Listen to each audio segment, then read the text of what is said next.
سلار کو ماہم کی سہیلی کے ساتھ ہونے پر کوئی اعتراض نہیں تھا۔ وہ اپنی محبوبہ کا ہرگز دھوکہ دینا نہیں چاہتا تھا، اور نہ ہی ماہم ایسی لڑکی تھی جو محض تفریح طبع کے لیے فلرٹ کرتی۔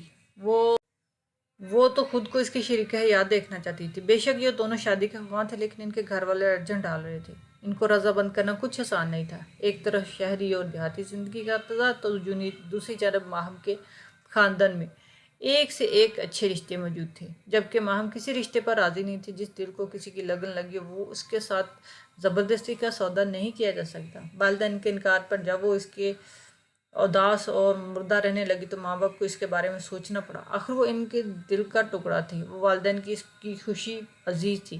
وہ اس بات پہ حق بچا تھے کہ اپنی پسند کی کسی شریف لڑکے کے ساتھ زندگی گزار سکے۔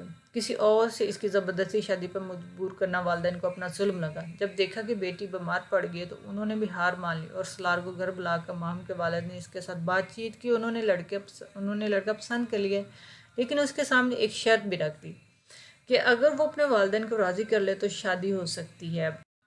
مشکل سلار کی طرف سے تھی۔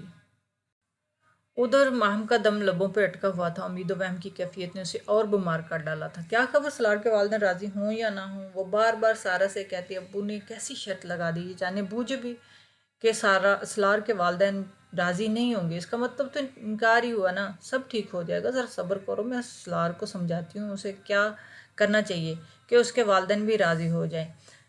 سارا اس کو تسلیاں دیتی۔ بالآخر سلار نے وہی حربہ استعمال کیا، کھانا پینا چھوڑ دیا، اور ایک روز بیگ میں چند کپڑے جوڑے رکھ کر گھر والوں سے کہا کہ وہ ہمیشہ کے لیے ان کا گھر چھوڑ کر جا رہے ہیں۔ اگر اس کو روکنے کی کوشش کی تو وہ خودکشی کر لے گا۔ والدین نے جانتے تھے کہ لڑکا جوان ہے، اسے خودکشی کرنے میں کیا ضرورت ہے۔ اگر وہ خود جا کر شہر میں اس لڑکی سے نکاح کر لے تو بھی تو اس کو کوئی نہیں روک سکتا، بیٹا ہاتھ سے نکل جائے گا اور کچھ حاصل نہ ہوگا۔ سلار کے والد نے سوچا۔ بیوی نے بھی شوہر کو سمجھایا، اور وہ نئے زمانے کے بچے ہیں، ان پر ہم زبردستی مرضی نہیں ٹھونس سکتے۔ یوں سلار کے والد ماہم کو بہو بنانے پر راضی ہو گئے اور رشتے کا پیغام لے کر ماہم کے والدین کے پاس چلے آئے۔ تھوڑی سی ہیلو ہجت کے بعد رشتہ منظور کر لیا گیا۔ منہ میٹھا کرانے کو مٹھائی منگوا لے گی اور رسم منگنی تک مقرر ہو گئی۔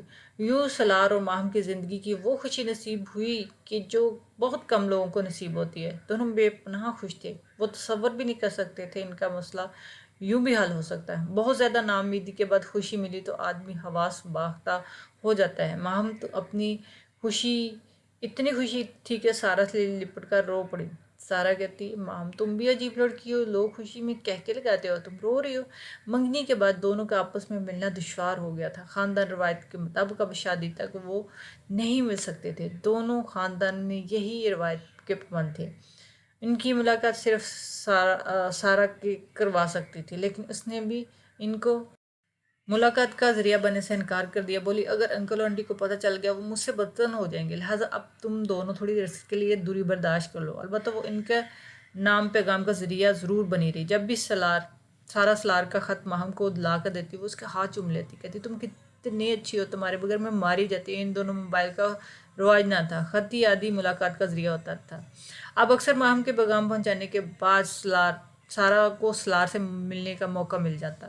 اس پر سلار سے ملنے پر کوئی پابندی نہ تھی، وہ جب چاہتی اسے ملنے چلی جاتی۔ بار بار کی ان ملاقات سے سارا کا دل سہیلی کے منگیتر کی جانب مائل رہنے لگا۔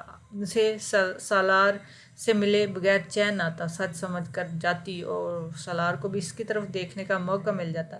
اب ماہم تو نگاہوں سے اوجھل تھی۔ ایک اور لڑکے کا مسرر روبرو آتی رہتی اور مربت میں محبوبہ کی سہیلی کو چائے پلانے ریسٹورینٹ لے جاتے۔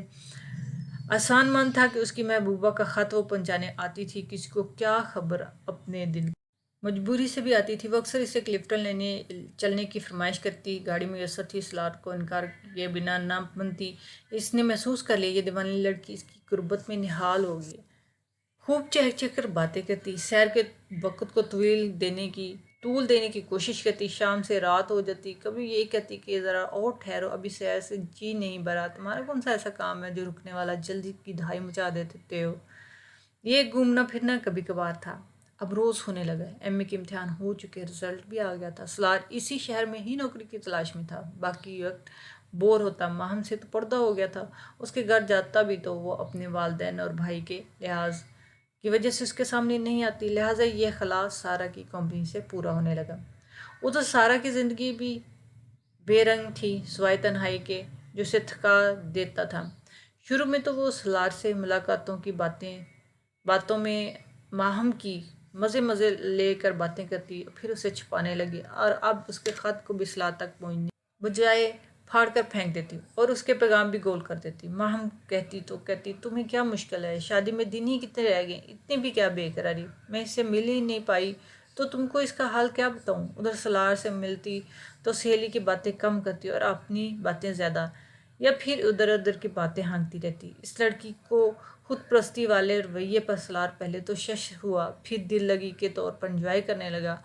اس نے سارہ کے سامنے اپنی منگیتر کا ذکر کرنا چھوڑ دیا اور اس کی ذات کو مد نظر رکھنے لگا۔ وہ محض سارہ کو خوش کرنے کے لیے ایسا کر رہا تھا، لیکن یہ لڑکی اسی دھیان میں ایسی پکی ہو گئی کہ ماہم کو اپنا رقیب سمجھ لیا اور اس کو سلار سے دور کرنے کے طریقے سوچنے لگی۔ دونوں خوب گھومتے پھرتے آپس میں یوں وقت بتاتے جیسے ان دونوں کے درمیان ماہم تھی ہی نہیں۔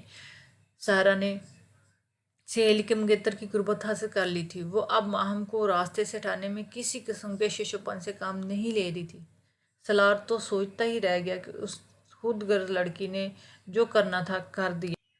ایک دن اس نے گھر میں اپنی سالگرہ کی تقریب رکھی اور ماہم کو بھی مدعو کیا۔ اس نے ہوشیاری سے ماہم کی پلیٹ میں کچھ ایسی شے ملا دی کہ کھانا کھانے کے کچھ ہی دیر بعد اس کی طبیعت خراب ہونے لگی۔ اس نے تقریب کی خوشی کو مد نظر رکھتے ہوئے کسی سے کچھ نہ کہا اور سارہ سے جلد اپنے گھر جانے کی التجا کی۔ سارہ تو چاہتی یہی تھی کہ وہ جلدی سے جلدی اپنے گھر چلی جائے۔ اس نے اپنی گاڑی میں ماہم کو اس کے گھر بھجوا دیا۔ گھر جا کر اس کی طبیعت سنبھلنے کے بجائے اور خراب ہو گئی اور اسے متلی ہونے لگی۔ تو اس کی ماں نے کہا کہ بیکری کی چیزیں کھانے سے شاید تم کو فوڈ پوائزننگ ہو گئی ہو، میں ابھی تم کو ہاسپٹل لے چلتی ہوں۔ وہ پڑوسن میں گئی تاکہ شوہر اور بیٹے کو فون کر کے کہے۔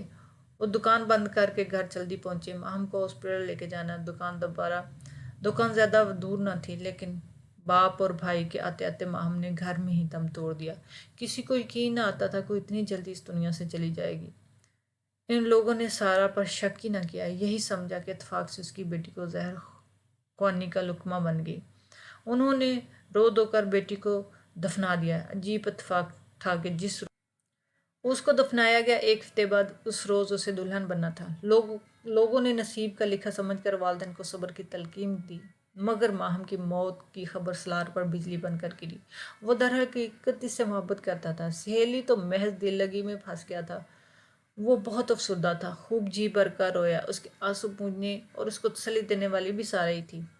سلار نے سارہ پر شک نہ کیا کہ وہ اپنی سہیلی کو زہر دے کر موت کی نیند سلا سکتی ہے۔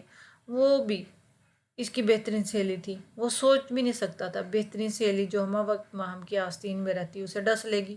کچھ دنوں وہ بے حد افسردہ رہا۔